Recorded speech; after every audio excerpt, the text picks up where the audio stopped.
Olá, amigos do Ciência e Consciência. Estamos de volta hoje aqui com o programa com a presença do professor Marcelo da Luz. O professor Marcelo da Luz você já conhece de uma entrevista anterior e nós achamos importante retomar a presença do professor Marcelo para explorar um pouco mais, aprofundar alguns temas que são relativos à obra recém-lançada pelo professor, que se chama Onde a Religião Termina.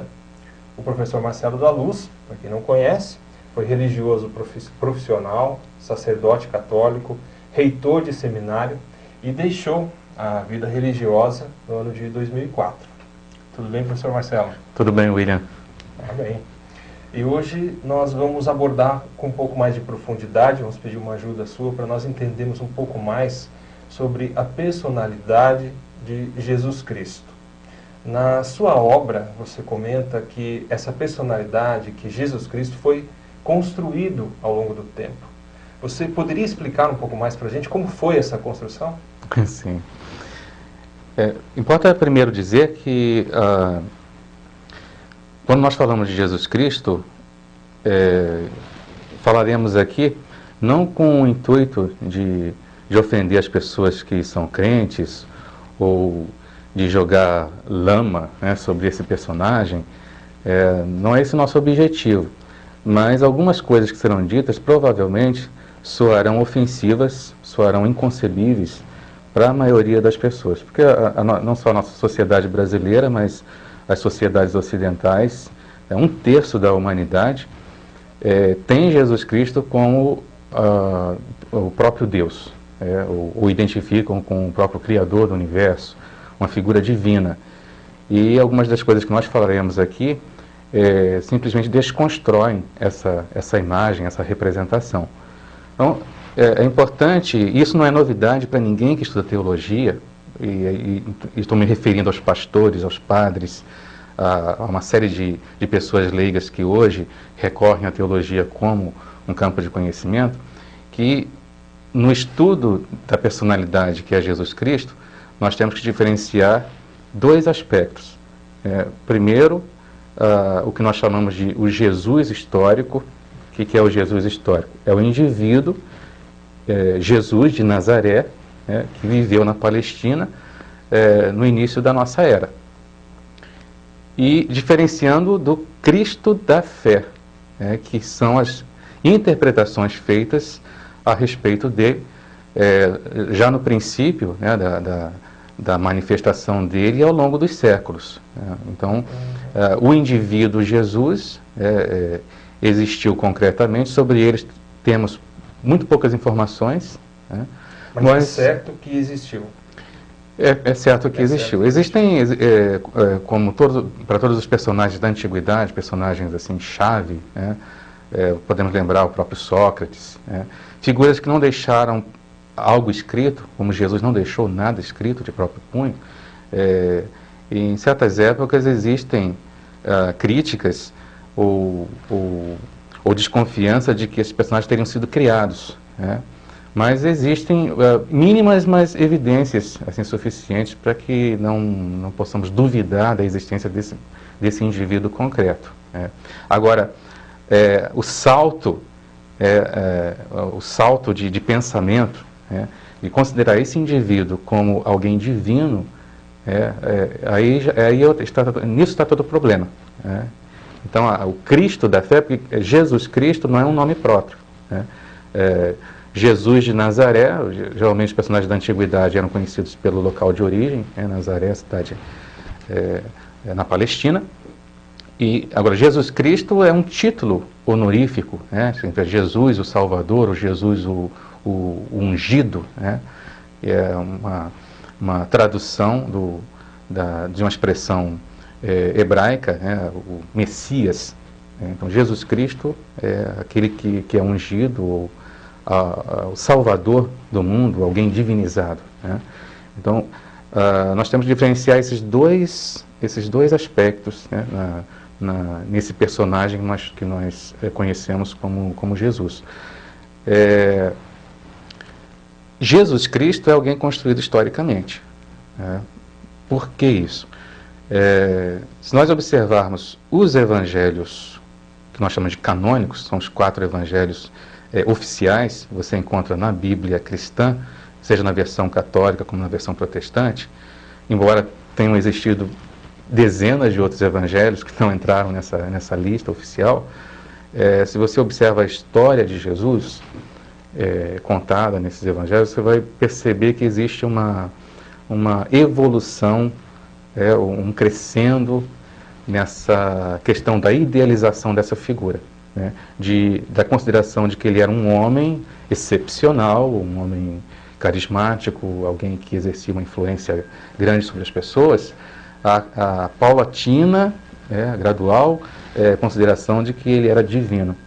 Então, hoje existe um consenso entre estudiosos de que o Evangelho segundo Marcos foi o primeiro evangelho a ser escrito algumas dezenas de anos depois da morte de Jesus.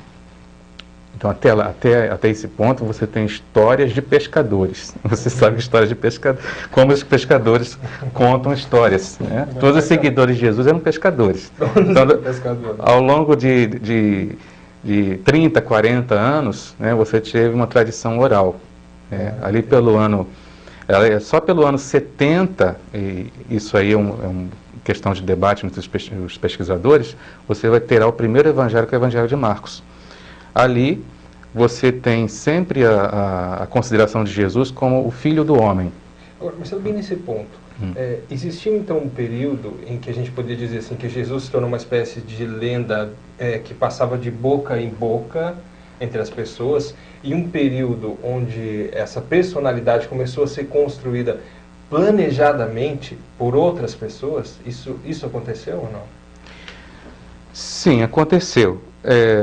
Antes dos evangelhos canônicos, por exemplo, antes do Evangelho de Marcos, nós já tínhamos alguns escritos que hoje estão no Novo Testamento. São as chamadas epístolas, cartas, a maioria delas atribuídas a Paulo. Nem todas foram escritas por Paulo, né?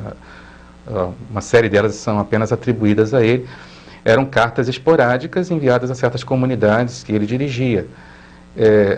O núcleo da mensagem de Paulo é a ressurreição de Jesus, morte e ressurreição de Jesus, como elemento fundamental para a redenção do mundo e dos seres humanos.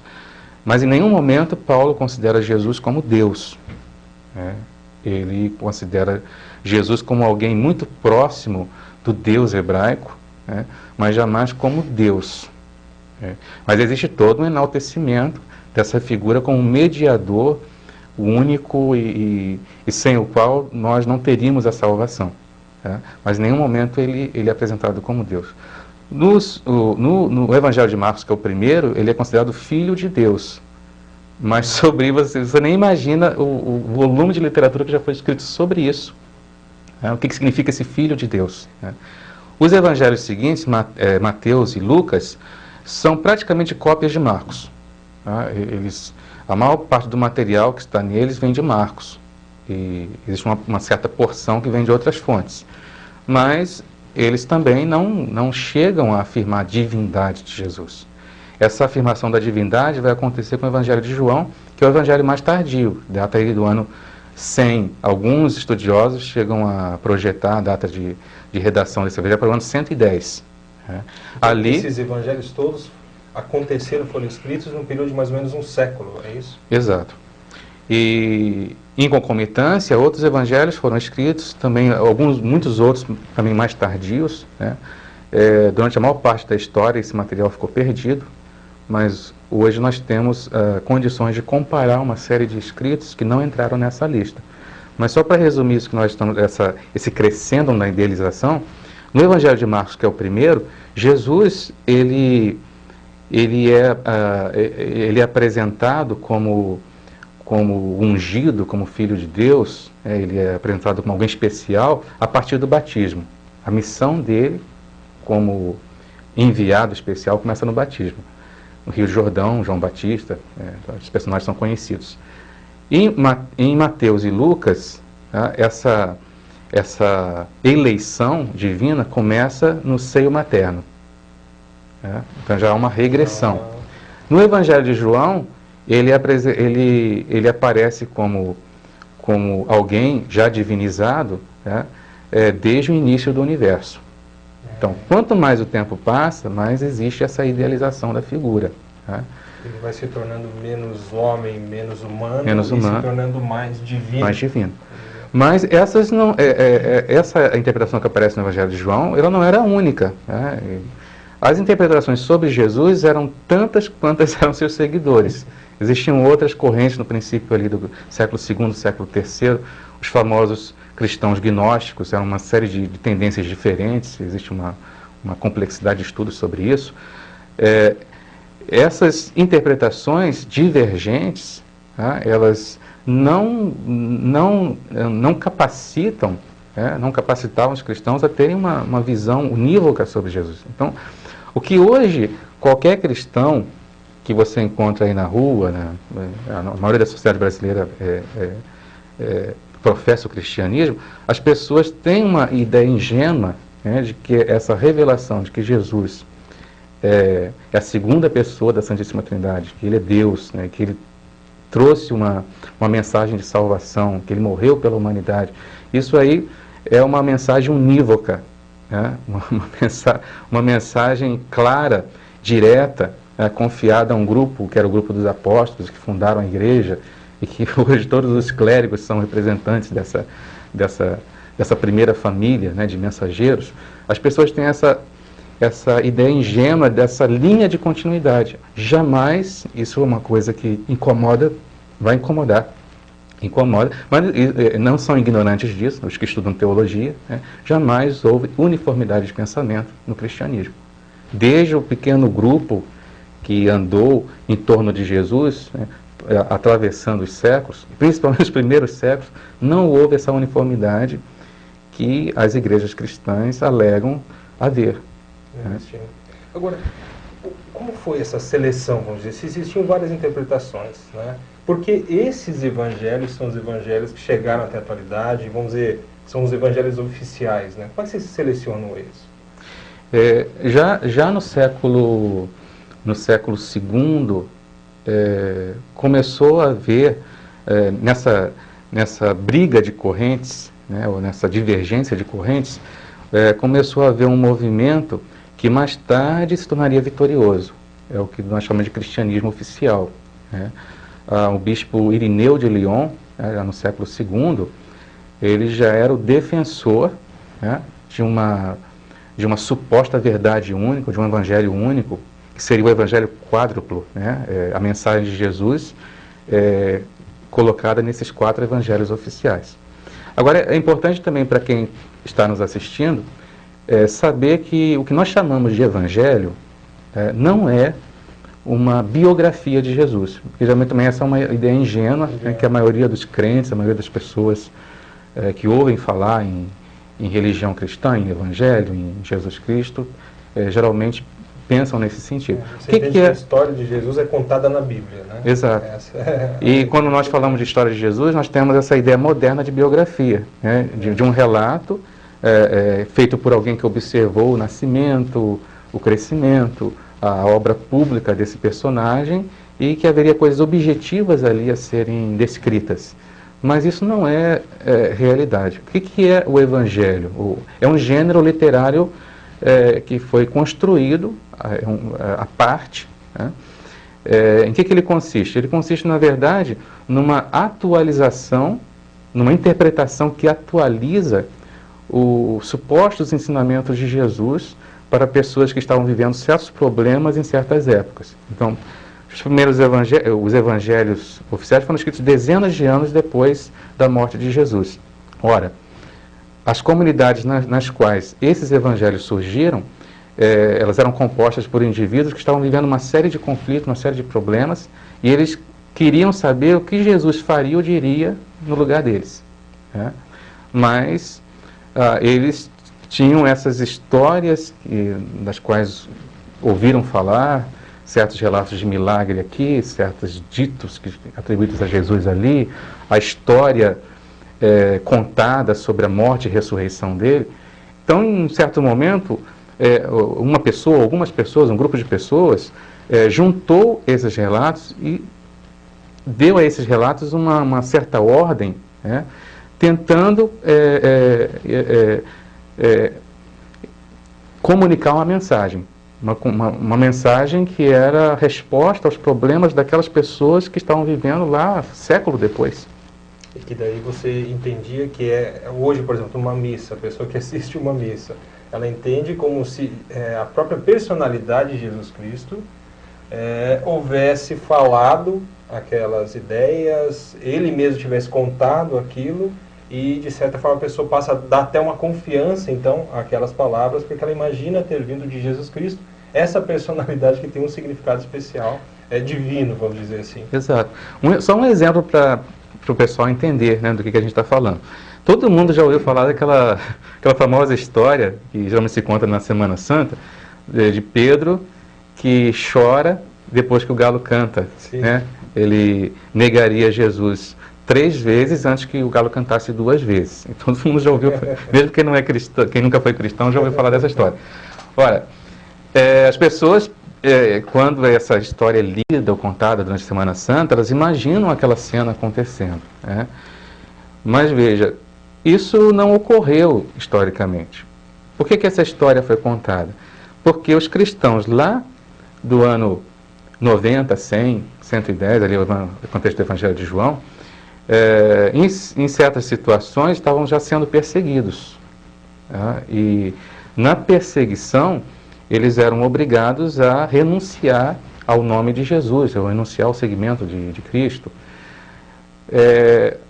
E já havia toda uma campanha entre a corrente que mais tarde se tornaria a corrente oficial, de radicalizar uma postura, né, de que aqueles que fossem perseguidos e presos deveriam insistir, né, na afirmação da fé em Jesus, serem torturados e mortos, tornando-se mártires. Né? É uma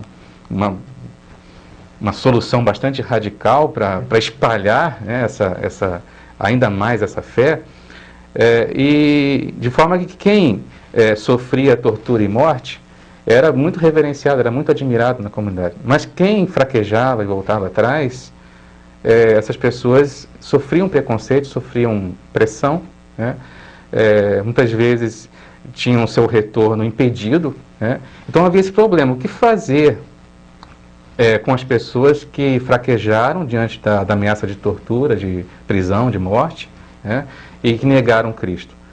Então, o evangelista, ou o grupo de evangelhos, o grupo de pessoas que redigiram isso, imaginam essa cena em que Pedro, que teria sido o principal apóstolo, né, o mais próximo de Cristo, aquele a quem foi confiado uma série de tarefas, né, o mais importante entre os apóstolos, ele traiu Jesus.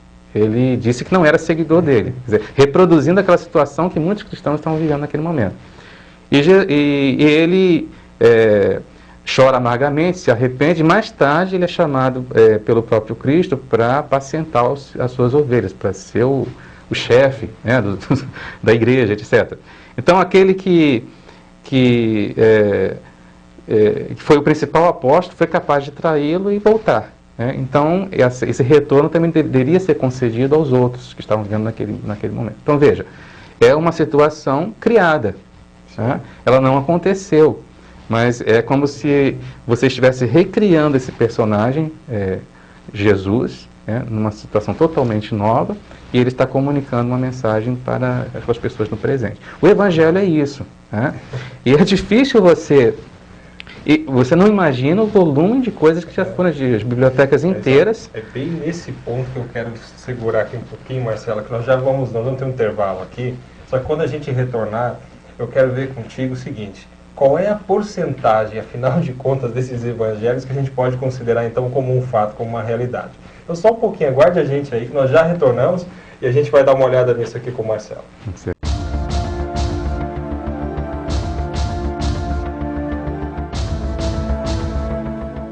Informe. O SEAEC e o professor Valdo Vieira convidam os intermissivistas para o site das tertúlias com conteúdo gratuito sobre parapsiquismo. Acesse tertulia.org.br, tertulia.org.br.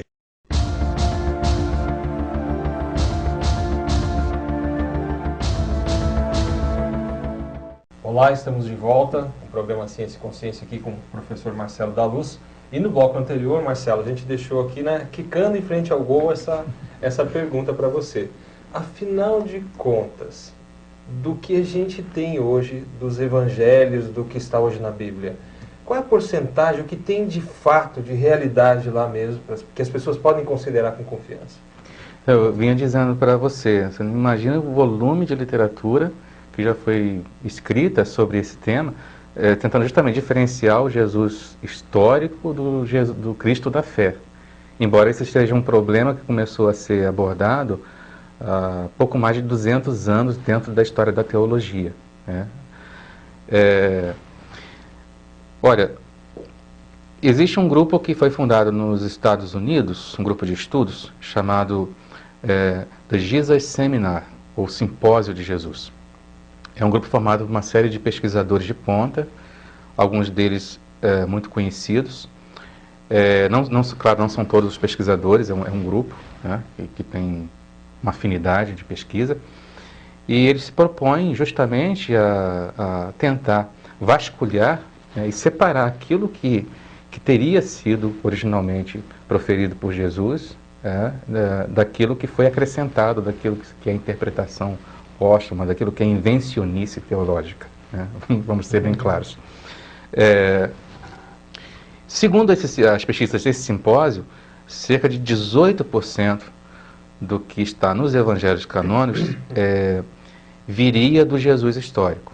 Teria uma relação direta com Jesus histórico. Essa pergunta que eu fiz aqui, vamos dizer, inventei a questão na hora, na verdade, ela está sendo respondida.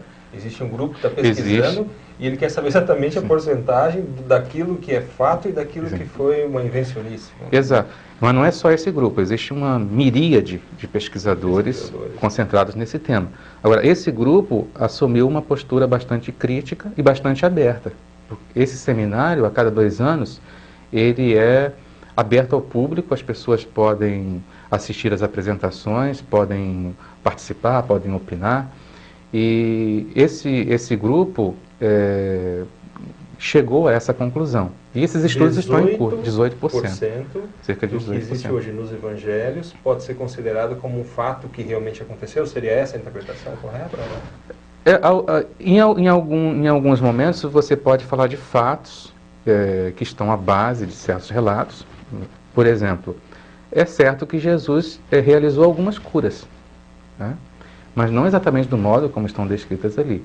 Se você olhar para o Evangelho de João, os relatos eles são simbólicos, né? Você percebe toda uma estrutura montada em torno de 7 sinais ou 7 milagres, e cada um deles tem um objetivo, uma mensagem por trás. E existe um paralelismo depois com certas afirmações sobre a divindade de Jesus. Então, é uma coisa muito bem montada para comunicar aquilo que seria o objeto da fé, né? Mas existe um fundo. Jesus teria, por exemplo, curado algum cego? Sim, muito provavelmente. Agora, toda a carga que vem no relato, né, os detalhes, a narrativa em si, e na maioria das vezes essas narrativas são inventadas, com o propósito de atualizar aquela mensagem para os presentes. Então, mas muitos outros pesquisadores estudam o mesmo objeto, porém com opiniões divergentes. Nem todos os pesquisadores concordam com o simpósio de Jesus. Então, existe uma briga muito grande em relação a isso. Mas qual é a importância disso para nós? É que não existe um consenso sobre quem é esse... Veja, Jesus Cristo é considerado, por 1/3 da humanidade, Deus. O modelo absoluto de perfeição para todo o ser humano. Isso significa, se você não adequar seus projetos de vida com os planos de Cristo, você não alcançará a salvação eterna. E esses planos que a gente tem 18% apenas mais próximo de fatos. Exato. Ou de coisas que ele teria dito. E muitas dessas coisas não estão encadeadas, são pensamentos esparsos, né? Não existe um consenso entre os próprios pesquisadores sobre quem foi esse personagem e o que ele teria realmente feito ou dito. Tá? Isso é fato. Tá? Não há ninguém que estude teologia que possa negar isso. Se você procura os cristãos simplórios, as pessoas que não têm estudo, as pessoas que simplesmente são fiéis em suas igrejas, elas também terão suas próprias interpretações sobre esse personagem, tá? Que vão, na maioria das vezes, divergir daquilo que é a doutrina oficial de suas próprias igrejas. Então, se você olhar... Existe um aspecto além, vamos ver se a gente entende bem aqui. Primeiro, aquilo que vem dos evangelhos, em torno de 18%, imagina-se que possa ter uma relação mais direta com os fatos. O restante tem bastante invenção e construção de ideias que possa formar uma doutrina, um conjunto de dogmas, algo nesse sentido. Sim. Além disso, ainda existe a situação da interpretação subjetiva, ou seja, quando eu tenho contato com essas histórias todas, eu ainda formo a minha ideia de quem vem a ser essa personalidade. Exato. É nesse sentido. Um detalhe importante. Em 2006, foi publicado nos Estados Unidos o Atlas das Religiões. E, baseado em pesquisa bastante acurada, nós temos a informação de 2006, naquele ano de 2006, havia pelo menos no planeta Terra 33.800 seitas cristãs diferentes. Isso significa 33.800 interpretações diferentes de quem é essa personalidade, Cristo, que supostamente é a referência para toda a vida no universo. Alguma coisa está errada, William. Alguma coisa está errada. Se você parar para pensar, bastariam 2 ou 3 interpretações para você já problematizar, para ter problema. Agora, 33.800 em 2006, provavelmente teremos mais, nós estamos em 2010. Alguma coisa está errada. Agora, se você, como eu falei, aborda um cristão comum, ele vai ter sua representação, a sua fantasia sobre essa personalidade. Eu posso referir a mim mesmo. Eu baseei minha vida em Jesus Cristo a maior parte do tempo. Eu saí há 6 anos da vida religiosa, da vida sacerdotal. Eu busquei Jesus Cristo intensamente. Eu busquei Jesus Cristo como o sentido da minha vida e busquei fundo, né? E quando eu era criança, quando eu era jovem, eu tinha você imagina Jesus como alguém que tem todas as características de um ser humano o mais terno possível, né? Inclusive alguns teólogos assim, mais modernos falam assim, ele é Deus porque não há ninguém humano quanto ele. Quer dizer, alguém que tem todas as características do ser humano otimal, né? Ou ser humano ótimo. E aí você já percebe o quanto que esse imaginário sobre Cristo está muito baseado naquilo que são os nossos desejos de realização ou as nossas expectativas. Agora, Marcelo, no seu caso, quantos anos você estava com um profissional religioso, vamos dizer, da religião? Foram 20 anos no total. Eu fiz o noviciado em 1980. Esse noviciado é uma etapa crucial dentro da vida religiosa, na qual você se torna religioso, alguém que professa os conselhos evangélicos. Então você promete pautar toda a sua vida no Evangelho segundo os conselhos da pobreza, castidade e obediência. E enquanto isso você vai fazendo os cursos superiores de filosofia e teologia. Ao final da teologia você é ordenado sacerdote. Meu período de estudos no seminário, em vários seminários e em vários países, inclusive, durou 10 anos. Tornei-me sacerdote e durante mais 10 anos atuei como sacerdote. Quando eu falo atuei como sacerdote, celebrei missa, celebrei casamento, celebrei batizado. Atendi muitas contas, tudo que o padre faz. É só para não deixar dúvida aí nos telespectadores. Tá. Agora veja, se você passou então mais de 2 décadas trabalhando seriamente com isso, estudou, a gente está vendo aqui, você publicou uma obra com nível de erudição avançado, a gente pode dizer, você não sentia um aroma de estranheza? Isso. Sabe esse problema que a gente está falando das interpretações? Você não sentia isso? Ou seja, aquelas pessoas, assim como você, que viveram a condição do seguimento de Jesus, né? A condição de seguir Jesus e suas ideias. Como fica isso? Como foi para você? Isso me parece uma grande crise quando eu imagino essa condição, né? Exato. Eu passei por várias etapas no meu itinerário, né, desde o fundamentalismo, quando eu era criança. Por exemplo, o que é o fundamentalismo? É você levar ao pé da letra o que está escrito na doutrina da igreja e nos evangelhos. Então, eu pensava que deveria converter meus coleguinhas de escola, converter minha família, porque ninguém na minha família pertencia à religião. Então, eu fui à catequese por minha própria iniciativa, fui coroinha pela minha própria iniciativa, de cumprir aquelas etapas, né, que os jovens católicos cumprem, e eu queria converter o pessoal. Né? Desde uma etapa tão fundamentalista como essa, atravessei uma série de tendências, de interpretações, até chegar a um nível de abertismo bem maior. Mas nesse meio do caminho, vou só contar um episódio, eu fui diretor espiritual, já como padre, de um movimento muito famoso aqui no Brasil, chamado o Cursilho de Cristandade. O que é o Cursilho de Cristandade? Para quem não conhece, é um movimento feito por leigos que procura assim, evangelizar ou doutrinar as pessoas que estão assim mais ou menos, estão meio mornas, né? Então você recolhe esse pessoal, junta num centro, numa casa de retiros, né? Essas pessoas ficam 4 dias encerradas ali e é uma atividade atrás da outra, uma palestra atrás da outra, e você incute os dogmas fundamentais da igreja nas pessoas durante todo esse período. Eu fui diretor espiritual desse movimento numa certa região do país durante algum tempo, alguns anos.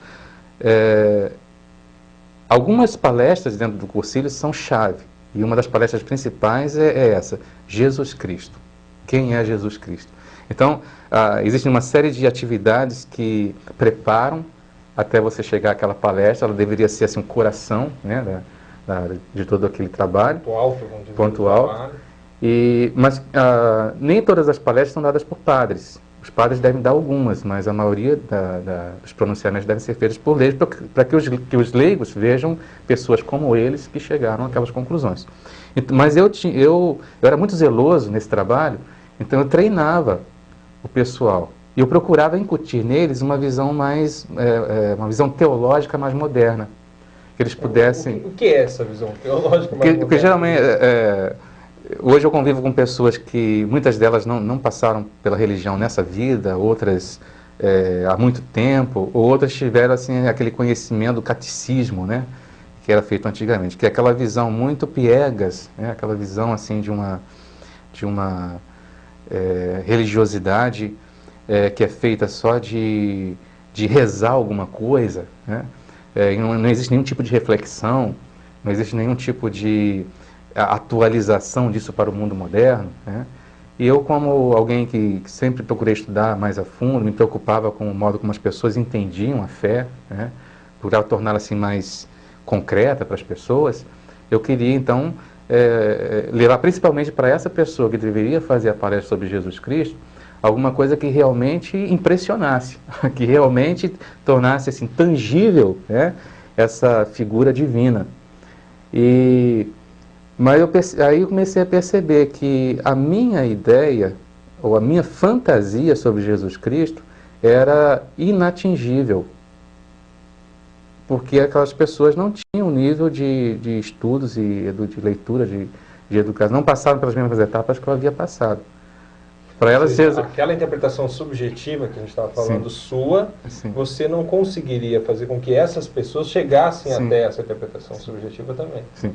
Então eu não conseguia fazer isso. Então eu levei um choque quando eu vi a apresentação do rapaz, foi muito bem intencionado, mas ele repetiu as histórias que estavam no Evangelho e disse assim: eu encontrei Jesus Cristo, isso mudou a minha vida.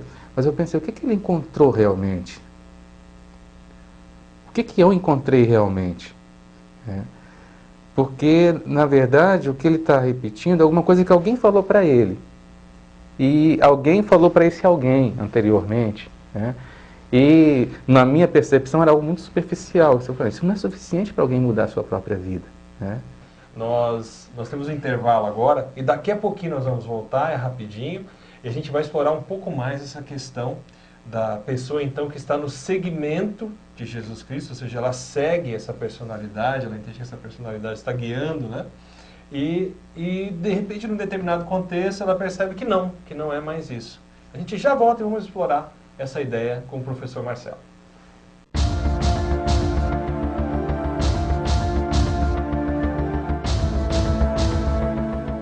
Informe. O SEAEC e o professor Valdo Vieira convidam os intermissivistas para o site das tertúlias com conteúdo gratuito sobre parapsiquismo. Acesse tertulia.org.br, tertulia.org.br.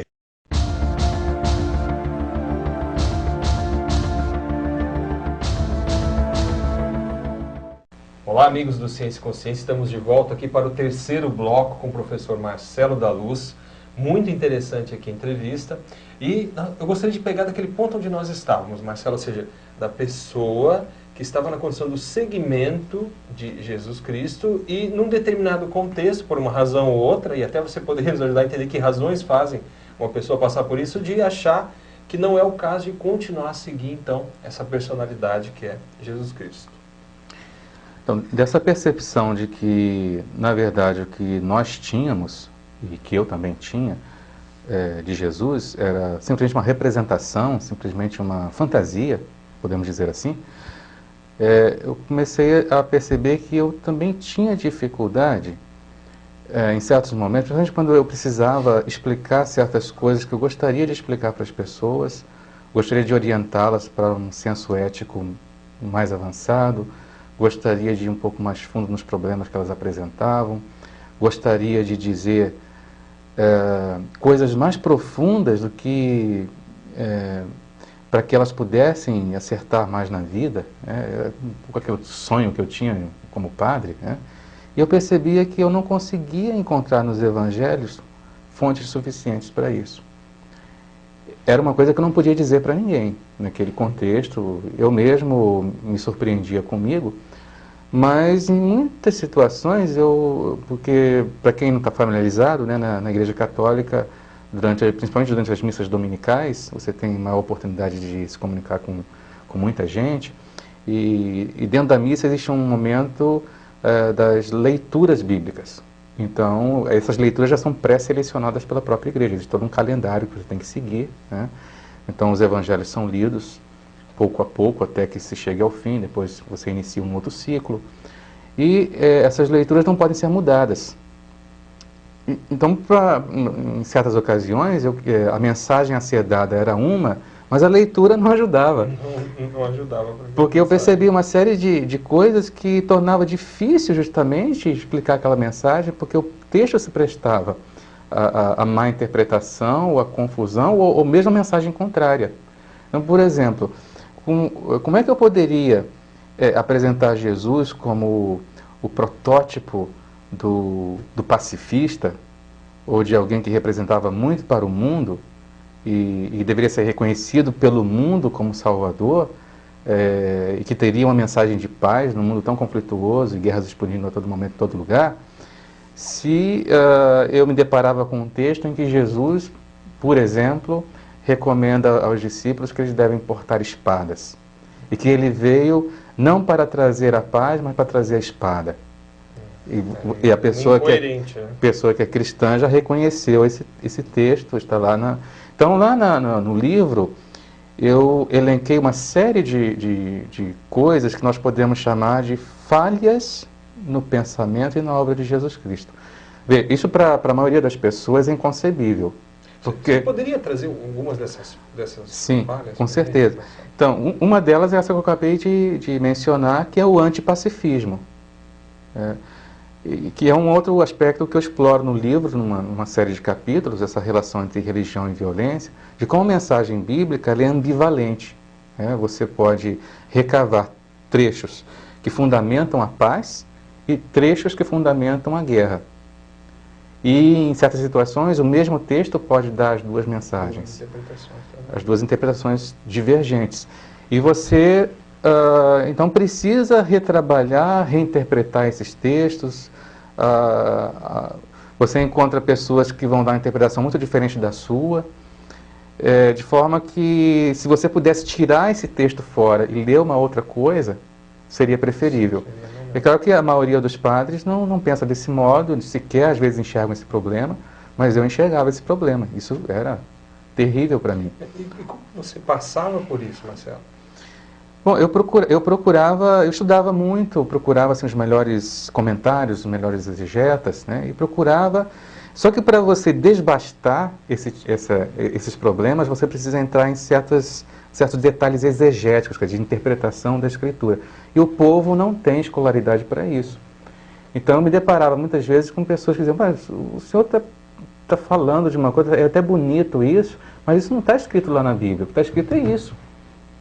Então, como é que você explicava para as pessoas que esse Jesus, que seria um suposto mensageiro do perdão, por exemplo, porque o perdão é uma das mensagens supostamente centrais dos evangelhos, mas esse perdão ele é sempre condicional, né? Existem uma série de parábolas que Jesus conta, se as pessoas serão lançadas ao fogo, serão separados os cabritos das ovelhas, e uns vão sofrer, os outros vão para a glória.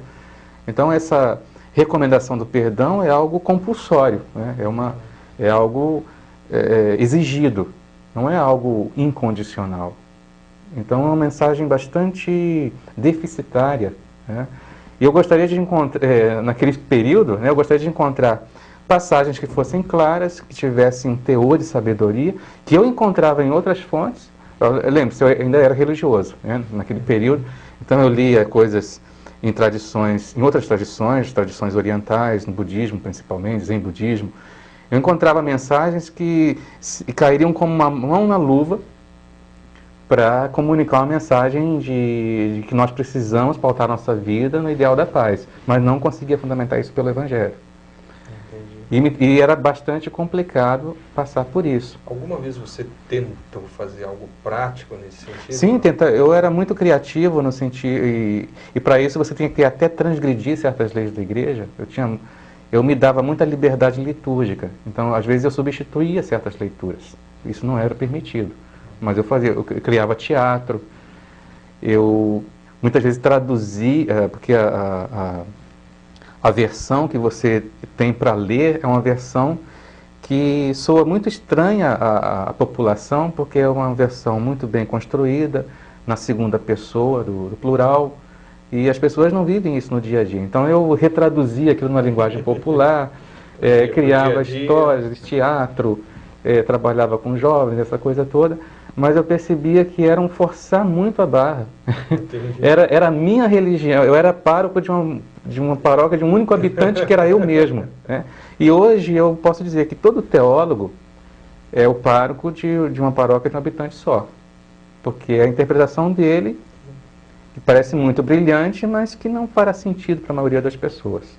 Ou se fará para um certo grupo, mas esse certo grupo vai se chocar com tantos outros que têm interpretações muito diferentes daquela. De forma que, onde está a objetividade dessa mensagem, né?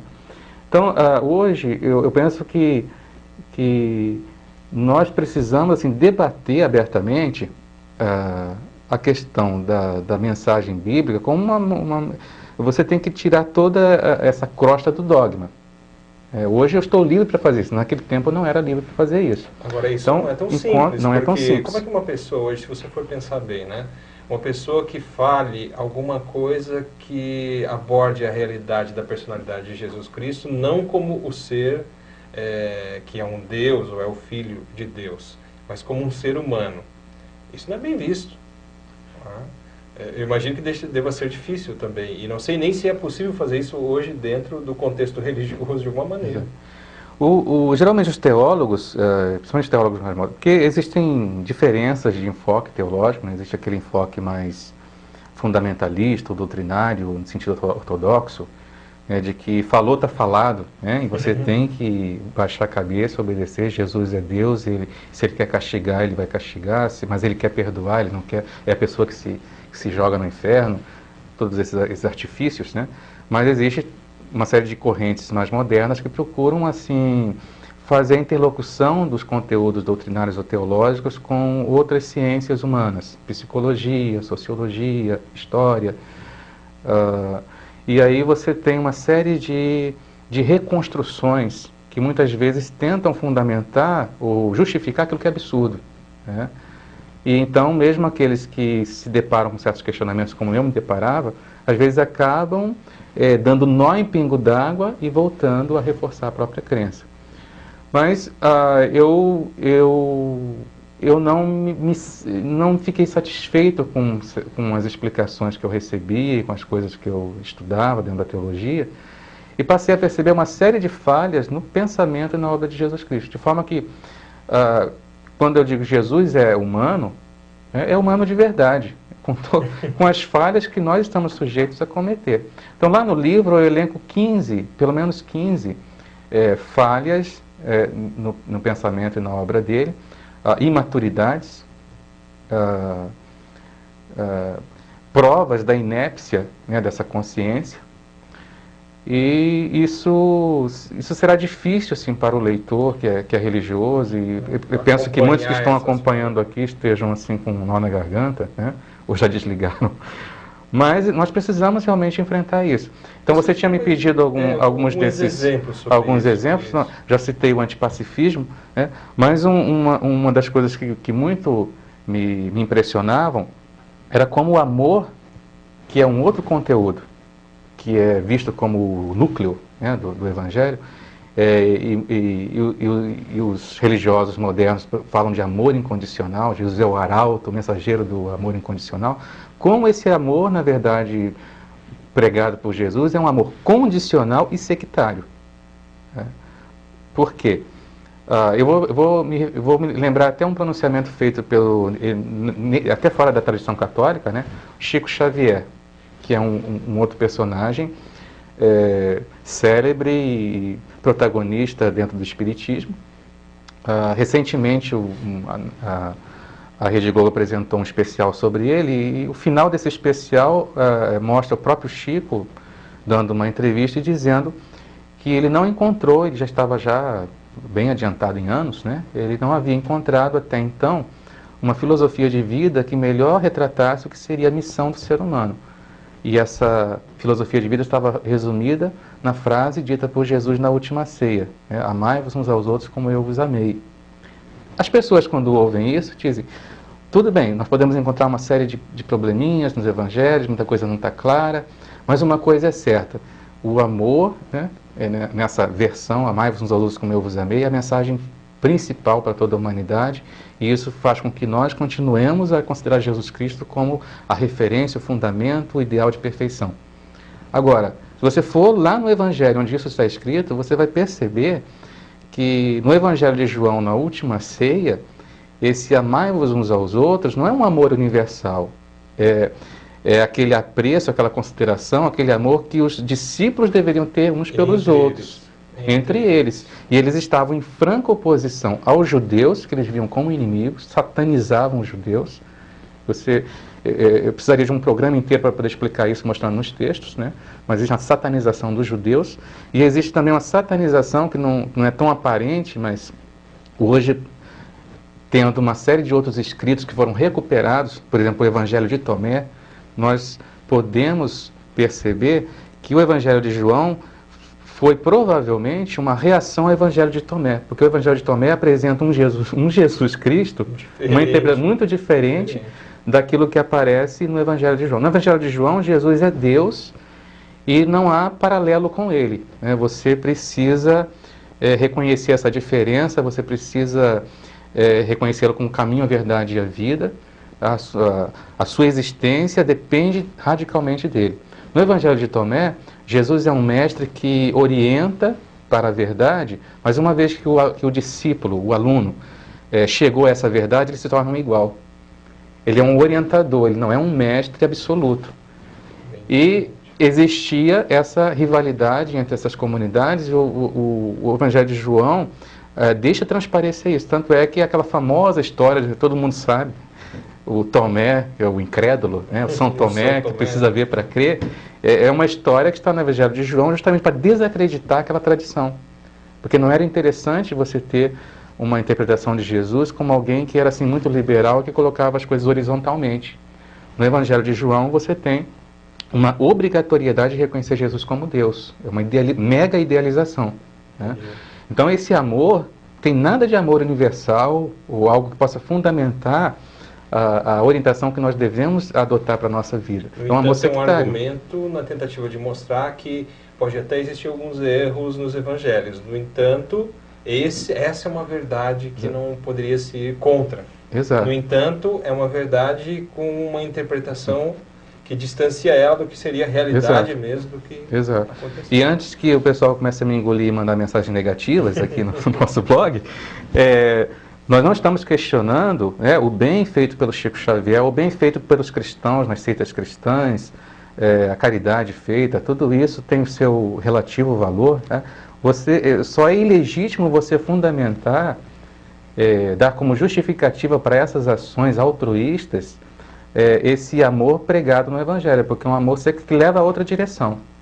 E se você olhar na história, o que a pregação religiosa ocasionou? Muito conflito, muita guerra, muito teoterrorismo. Tá?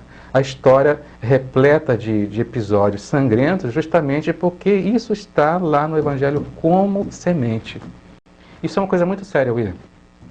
E uma vez que a pessoa percebe isso, eu penso que seja muito desconfortável conviver com isso e querer evitar isso, discutir isso. Mas isso é apenas um dos aspectos, tá? Eu posso falar que Jesus... aí as pessoas falam, a prova da divindade de Jesus eram os milagres. Mas se nós formos analisar profundamente o fenômeno, nós vamos ver que Jesus incorre, como tantos outros místicos incorreram, no engano parapsíquico. O que é esse engano parapsíquico? Esse engano parapsíquico é a condição de que... É você assumir a condição de que o desenvolvimento do parapsiquismo é algo íncito a qualquer um de nós. É uma capacidade da consciência, uma manifestação da consciência. Uma vez que você é capaz de se comunicar com dimensões extrafísicas ou vivenciar uma série de fenômenos que ultrapassam a materialidade do mundo, a condição corpórea, você faz isso enquanto um ser que é capaz de desenvolver algo que é inerente à nossa condição. E isso não significa que o que as pessoas chamam de poderes paranormais, ou poderes espirituais, ou fenômenos extrasensoriais, que eles sejam uma revelação divina ou sejam milagres, porque eles são coisas que estão dentro do próprio âmbito, da própria capacidade da consciência. Entendi. Então, muito da religião encontra origem na interpretação falsa de fenômenos parapsíquicos. Ou seja, os fenômenos podem ter acontecido realmente, em alguns casos até levado, por exemplo, a algum tipo de cura, que depois se chamou de milagre, talvez uma nova interpretação. E isso é uma coisa, isso seria um fato possível pelo que a gente estuda. Agora, outra coisa é a justificativa que se pode dar em cima desse fato. Exato. Por um exemplo concreto, alguém pode fazer uma projeção de consciência, ou desdobramento na linguagem espírita. E você vai encontrar outras consciências na dimensão extrafísica. Você retorna e se recorda disso. Foi uma projeção lúcida. Prova muito concreta para a pessoa que experimentou. Uma autoprova. Mas a pessoa acaba atribuindo aquilo que ele viu no extrafísico a condição da divindade. Encontrou seres de luz, anjos de luz, mensageiros celestiais. E ele começa, então, a estabelecer uma relação de subserviência ou de dependência em relação a essas consciências. Aí começa a nascer toda uma relação mística. Então, Jesus atribui tudo o que ele faz enquanto fenômeno parapsíquico ao Pai, a figura de Deus. Então, um poder sobre-humano. E ele não leva os seus seguidores a desenvolver essas capacidades. Ou se ele faz em alguns momentos, é sempre dizendo que esse poder vem do alto. Então, as pessoas elas não têm condição ou a possibilidade de se desenvolver, se autodesenvolverem. Você sempre tem necessidade, e o cristianismo acabou fincando isso muito na consciência Insiste bastante do nisso, mundo, né? De que tudo que é bom no ser humano tem que ter vindo de outra instância superior. O ser humano não é capaz por si mesmo de eleger valores, de construir esses valores e de chegar a uma plenitude. Se você faz algo de bom é porque isso você recebeu. De alguma forma isso vai criar uma dependência, né? Exato. Você nunca poderia desenvolver, por exemplo, por si mesmo, determinada habilidade. Muito interessante, Marcelo. Nós estamos aqui, novamente, né, estamos vencendo aqui o tempo desse bloco, que é o terceiro bloco do programa. Eu acho importante a gente retornar aqui com o Marcelo, porque tem uma série de temas muito interessantes para a gente trabalhar.